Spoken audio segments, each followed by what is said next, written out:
Hai guys, balik lagi di Brejay.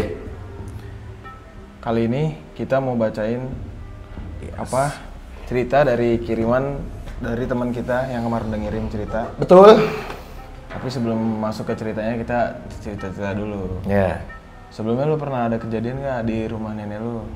Di rumah nenek. Kejadian mistis atau kejadian horor? Kayak lu pulang kampung gitu kan, biasanya kalau di rumah nenek harusnya suasananya rame. Ada sih, ada cuma lebih ke kiriman. Oh kiriman itu lebih serem kalau kiriman. Jadi kayak waktu tahun 2022 apa 2023 ya. Gua kan masih COVID tuh masih kuliah. Itu gua di rumah nenek gua. Ada di salah satu kota di Jawa Barat. Habis itu singkat cerita, gua tinggal di sana udah berapa bulan. Terus tiba-tiba ada bau nyengat. Gue cari ke depan rumah, ternyata di bawah di tanaman-tanaman gitu ya. Di selepannya tuh kayak ada bungkus gitu dilipat, bukan dilipat sih, dilapisin sama kain kafan. Kain kafan ya. Terus pas gue lihat itu bau banget, itu bau bener-bener bau lebih bau dari lebih bau dari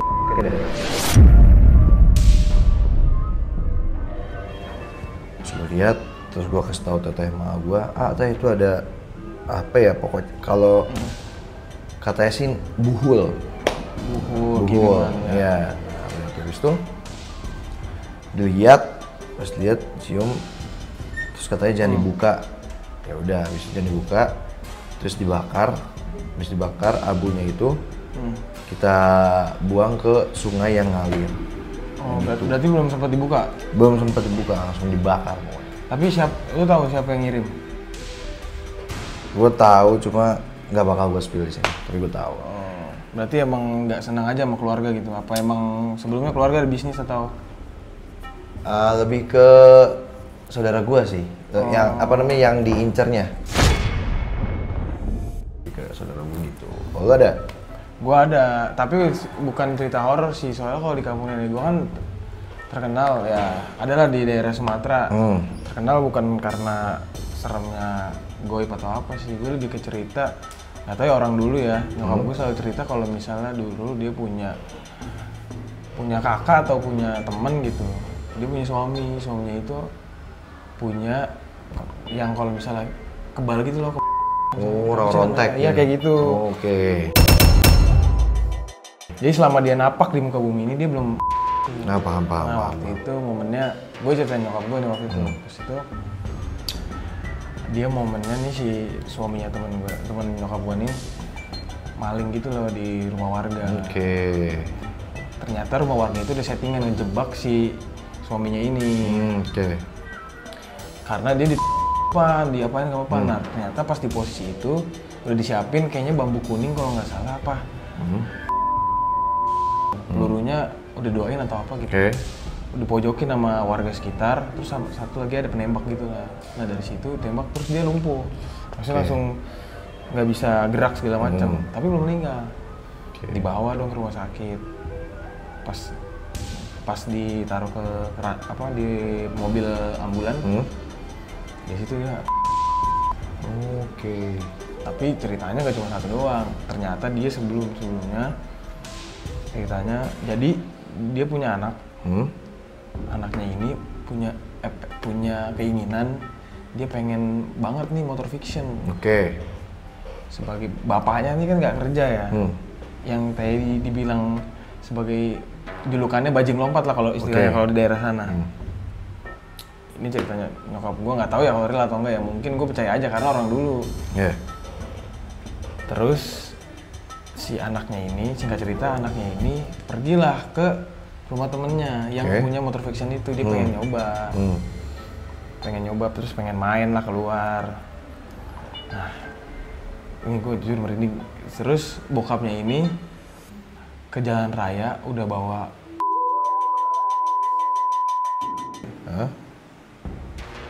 Terus di tengah jalan nih ada motor fiction lewat nih dari kejauhan kelihatan nih. Oke. Si bokap ini ngeliat. Oke. Pas deket langsung pet gitu kan. Ternyata anaknya sendiri. Jujur sih Toh, pasti bokapnya nyesel seumur hidup sih. Iyalah. Maksudnya dia menghalalkan segala cara buat anaknya, ternyata yang Karena anaknya sendiri. Aduh, itulah. Wah itu. Makanya sebagai orang tua emang harus bekerja keras sih.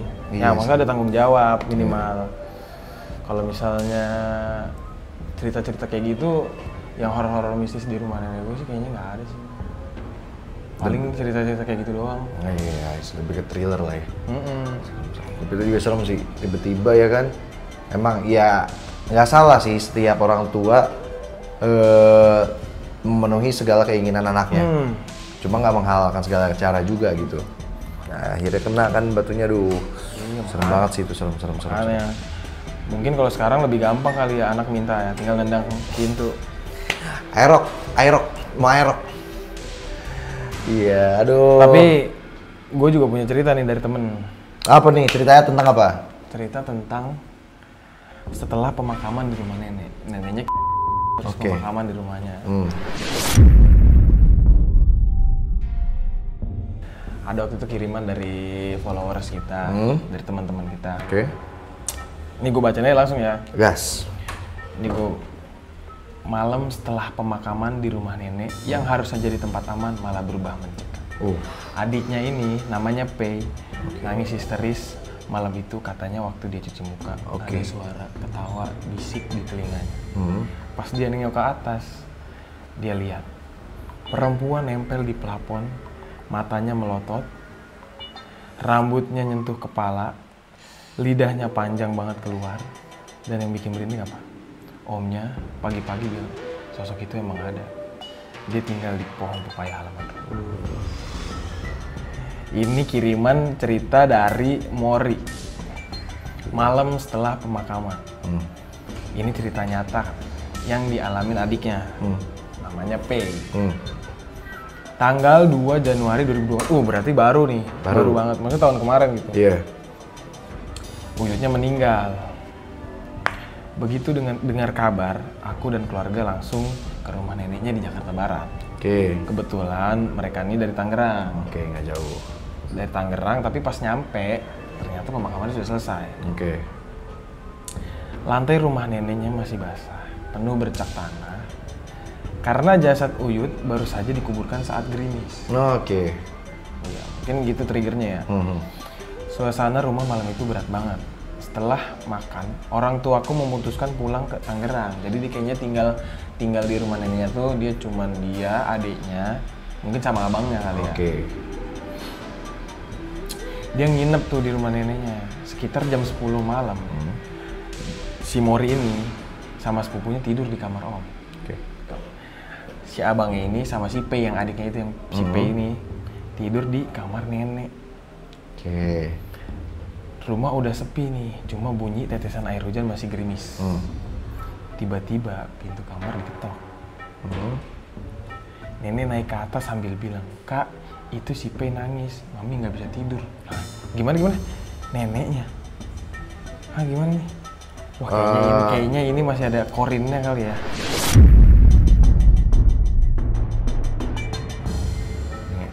Ini neneknya soalnya yang meninggal tuh Uyutnya apa neneknya? Nggak tahu. Uyut. Oh, Uyut sama nenek beda ya? Kalau Uyut di atas nenek. Oh, iya. Iya benar, Uyutnya berarti yang meninggal. Neneknya bilang, "Kak, itu si P nangis, Mami nggak bisa tidur." Oh, itu neneknya yang bilang. Sorry. Gue nggak tahu kalau Uyut itu di atas nenek. Awalnya dia kesel. Si Mori ini kesel. Dia pikir cuma nangis biasa. Tapi waktu masuk kamar, aku lihat si P adiknya ini meringkuk, nutup kepala dengan bantal gitu. Dia sambil nangis keras. Dia nggak bisa berhenti meskipun udah nelpon orang tuanya, nelpon nyokap sama bokapnya. Akhirnya gue, Mori, sepupu dan si Om masuk buat nenangin dia, buat nenangin si P. Nah di situ dengan suara tersendat-sendat P cerita. Tadi pas Dedek mau cuci muka, ada suara ketawa bisik di kuping Dedek.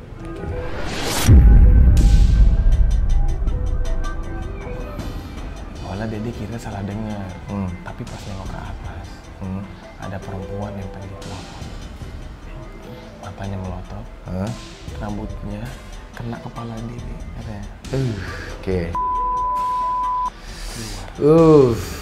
Merinding sih. Oke. Bayangin aja malam-malam Pak, lu mau cuci muka nih, gimana perasaan lu?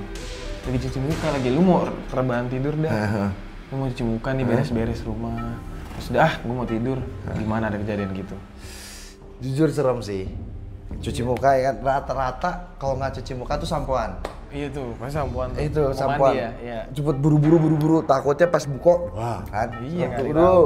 Tapi ini dari kejadian nyata nih. Bener. Cuci muka, berarti pas ngeliat ke atas, Sebelum dia ngeliat ke atas, rambutnya tuh udah nempel di sininya nih. Oh, udah ngerasa berarti? Udah ngerasa dia. Oh, berarti ada ke-trigger kenapa dia ngeliat ke atas? Iya, rambutnya kena kepala soalnya katanya. Serem banget sih. Nah, terus bayangin aja katanya, malam-malam di rumah habis tahlilan, pengen lihat makhluk itu persis di atas kepalanya. Si Mori sama sepupunya cuma bisa merinding. Kami bilang, kalau mau ke kamar mandi jangan sendirian, bangunin om aja. Atau kita. Akhirnya malam itu bisa dilewati singkat cerita.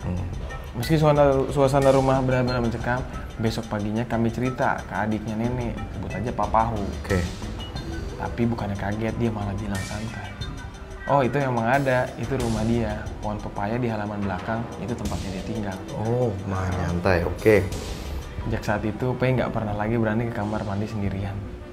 Kamar mandi di rumah nenek memang besar. Modelnya semi terbuka gitu, khas orang zaman dulu. Dan jujur, sampai sekarang pun nggak ada satupun dari kami berani masuk kamar mandi itu sendiri.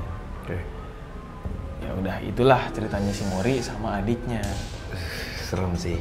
Rata-rata karena kalau kejadian yang kayak gini tuh, gue cuma tahu ada di film-film doang. Film-film Pak, iya. Cuci muka, selesai pas lihat ke kaca, cuci di belakang. Bener. Tapi ini, aduh. Dia nempel Pak, masanya rambutnya ke sini. Kenapa dia jadinya nengok ke atas? Pas di atas. Ditambah itu lidahnya menjulur panjang. Tapi gue juga pernah waktu pas di kosan temen gue di Jogja, kamar mandi itu emang serem. Jadi misalnya kan kita mandi pasti ada rambut-rambut yang jatuh kan. Nah ini waktu itu kita belum pernah nyentuh kamar mandi sama sekali.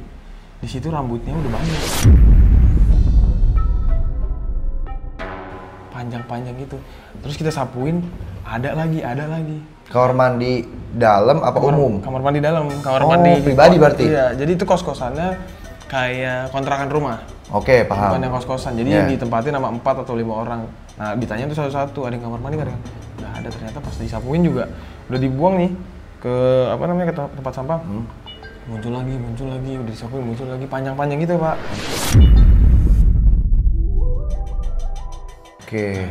Itu juga ngeri. Kamar mandi itu emang tempatnya sih. Iya sih. Ya kayak cerita kemarin aja sih yang di sekolahan, kamar mandi juga. Kamar mandi, benar. Sekarang juga di kamar mandi. Iya. Serem banget ya, aduh. Tapi untung ya, ini di rumah baru kita nih, kamar mandinya belum nih. Jujur kalau kamar mandi sini gue udah.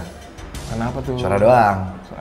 Suara doang, cuma kayak kan dari luar. Ya, kamar mandi sini kan itu gue jam 2 apa jam 3 gitu. Gue kamar mandi sini, boker. Gue kamar mandi sini, gue lagi biasa boker main HP, terus tiba-tiba kan ada ventilasinya gitu. Ada yang tak-tak gitu. Sekali? 2 kali, tak-tak. Udah, terus gue lihat kayak, oh gak ada apa-apa. Pas gue main lagi, tak-tak, udah, terus itu hilang deh. Tuh, kalau misalnya dia sebagai jendela, itu kan masih apa sih namanya, ventilasi ya? Iya. Kalau jendela katanya ada temen gua, jadi dia pernah diketok gitu jendelanya, tak, dikirain ada orang yang ngetok-ngetok atau orang yang lempar batu. Ternyata itu kepala pocong Pak.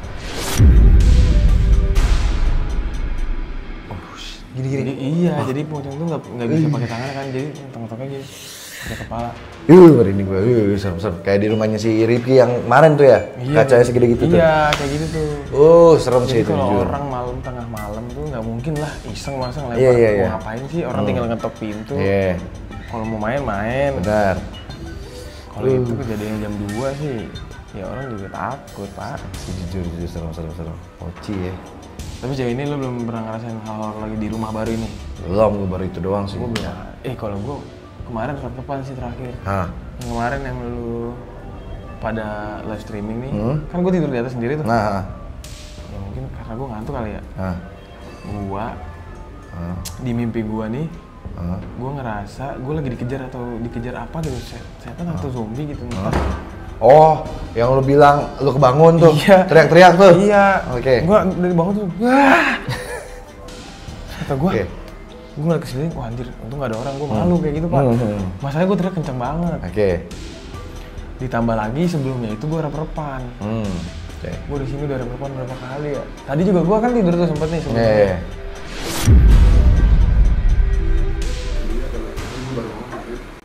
Dulu udah rep-repan. Nah, masalahnya rep-repan ini gak jelas. Gue baru tidur bentar, terus kayak vision gue nih ngeliat sekeliling kamar ini, sekeliling kamar kita. Dan lu ngeliat diri lu juga? Enggak, gue ngeliatnya kamar kosong. Kalau itu gue asal projection kalau gue ngeliat diri gue. Ya. Enggak, gue cuma ngeliat ini, ya kalau kita cuma tiba-tiba gue langsung kenapa? Maksudnya di sini gue ada ngetekan gitu nih. Tadinya biasanya gue nggak ada ngetekan, biasanya kalau orang main ya cuma nunjuk berat terus ya ada agak berat lu lepas.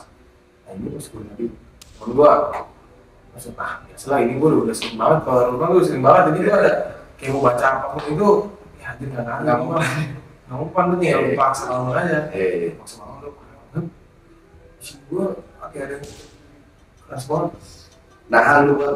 bukan mulut ya Iya. itu dulu aku ngomong ini misalnya di rumah itu memang nggak boleh pantangan Iya dong, iya sih itu pantangan sih itu emang boleh. gitu aja di rumah ini sih belum ada Kalau di rumah ini belum ada apa-apa lagi sih. Ya semoga aja nggak ada sih lebih tepatnya. Ya, kalaupun ada ya kepanik ripnya aja dulu coba. Tuh. yang penting mah dari kawan Iya. ini gue pasaran nih Udah, habis sholat. oh enggak Sekarang habis sholat. Udah gitu aja lah paling itu aja. Jangan lupa buat teman-teman yang punya cerita-cerita yang lebih horor, yang bikin kita takut dan bikin kita, kalau bisa bikin kita tidur lebih cepat, nggak begadang, kirim langsung ke email nih yang di atas ini nih, atau yang di bawah. Oke? terima kasih teman-teman yang sudah ngirim cerita Bye, thank you.